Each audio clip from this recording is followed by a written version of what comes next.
రాష్ట్ర ప్రభుత్వం జౌలి చేనేత కార్మికులకు రుణమాఫీ చేయడంపై ఖమ్మం జిల్లాలో చేనేత కార్మికులు హర్షం వ్యక్తం చేస్తున్నారు. స్థానిక ఎమ్మెల్యే క్యాంప్ కార్యాలయంలో సీఎం రేవంత్ రెడ్డికి మంత్రి తుమ్మల నాగేశ్వరరావు ఫోటోలకు పాలాభిషేకం చేసి సంబరాలు చేసుకున్నారు.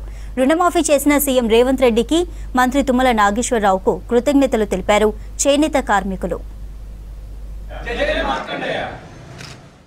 మన ముఖ్యమంత్రి గారు చేనేత వర్గాలకి వరాల జల్లు కురిపించారు. ముఖ్యంగా గత 10 సంవత్సరాలుగా ఐఐహెచ్టి కాలేజీ కోసం ప్రయత్నం చేశాను. తెలంగాణ భారతదేశంలోనే ఉన్నాయి గవర్నమెంట్ సెంట్రల్ గవర్నమెంట్ సెక్టార్లో 6 కాలేజీలు, రాష్ట్ర గవర్నమెంట్ సెక్టార్లో 7 కాలేజీలు ఉన్నాయి.